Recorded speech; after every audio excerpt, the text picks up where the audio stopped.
2 years ago, I went on an epic trip to Australia and New Zealand with my grandma, sister, and cousin. We rode a steam train through the mountains, saw an incredible show at the Sydney Opera House, and feasted like hobbits at Hobbiton in New Zealand. As I look back on our trip, I wanted to make 3 videos covering my favorite things we did in each city: Melbourne, Sydney, and Auckland. So let's start with the very first stop on our trip, Melbourne. We were only in Melbourne for a few days, but we packed in some really memorable experiences. So here are my top 3 favorite things we did in Melbourne, Australia. Number 3, Puffin Billy Railway. This isn't technically in Melbourne, but it's close enough that I'm definitely counting it.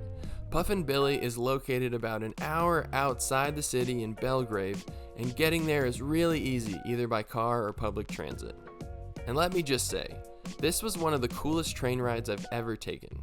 The train has open-sided carriages, and on many of them you're actually allowed to sit with your legs hanging over the side of the car while the train chugs through the Dandenong Ranges.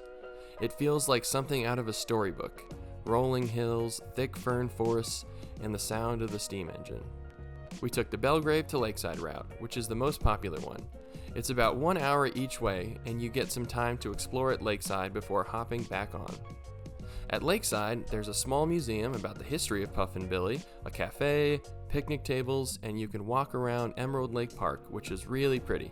If you want more train time, there's a longer trip from Belgrave all the way to Gembrook, which is about 2 hours each way, but we thought the Lakeside version was the perfect length. My favorite part was just the simple joy of leaning out, feeling the breeze, and watching the landscape go by. If you're traveling with kids, or if you're just a kid at heart, this is a super fun outing. For more on Puffin Billy, check out my Puffin Billy video linked in the description. Number 2, Queen Victoria Market. This place is massive. Part farmers market, part street food hall, part souvenir and artisan marketplace. There are rows and rows of produce stands, bakeries, handmade goods, clothing stalls, and tons of ready-to-eat food vendors. You could spend hours wandering around and still not see everything. And the day we went, they happened to be hosting a donut festival, which was incredible timing. One of the highlights was grabbing fresh, hot jam donuts from the American Donut Kitchen, which, despite the name, is an iconic Australian donut van that's been around since the 1950s. Soft, sugary, jam-filled perfection. If you're visiting Melbourne, the Queen Victoria Market is a great place to try some local food and get some awesome souvenirs.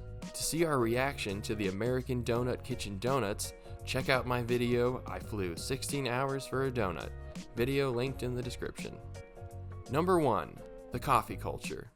So my number 1 favorite thing in Melbourne isn't one specific attraction, it's the coffee shops. Melbourne is famous for its coffee culture. The city is full of tiny specialty cafes, each with its own vibe and personality.